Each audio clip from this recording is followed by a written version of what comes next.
1996, the year Paul Edgecombe was haunted with the ghosts of his past while living in Georgia Pines retirement home. He could not avoid them, so instead he decided to write down what happened in 1932, the timeline these ghosts had risen from. In the story The Green Mile by Stephen King, the year 1932 had been emotionally taxing for Paul at the Cold Mountain State Penitentiary, especially since it was during the Depression. Paul worked on the E-block called by the inmates the Green Mile, with the electric chair or Old Sparky at the end. It all started when Percy Wetmore came into the picture. He had gotten his job and was not fired from him because of one thing: his family's connections. When Mr. Jingles the Mouse started to make appearances, Percy tried many times to squash him, but Mr. Jingles always escaped. Edward Delacoste or Della rise barking Percy's hatred. Mr. Jingles and Dell became the best of friends, and it turns out that Mr. Jingles could perform tricks. John Coffey was the next to arrive. He was an African-American, 6'8", broad shoulders, muscular all over, and was a fader of the dark. He was being executed for raping and murdering 2 little girls. William Morton, named Wild Bill by the guards, is bride, and he is a crazy teenager who just does not care.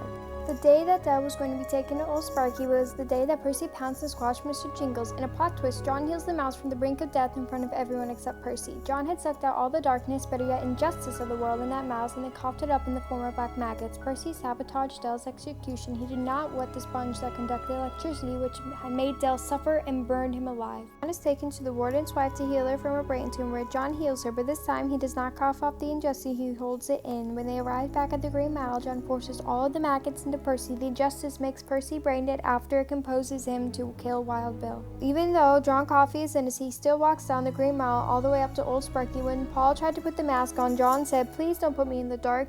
Don't make me go into the dark. I is afraid of the dark." So the mask is not put over John's head when Old Sparky is fired up. Paul shares his riding with another resident. She realizes he's 104 years old. He then introduces her to an old friend, Mr. Jingles. In the end, it is shown how Mr. Jingles and Paul had been kept alive by John's healing. He had taken out of them a part of the darkness that kills everyone.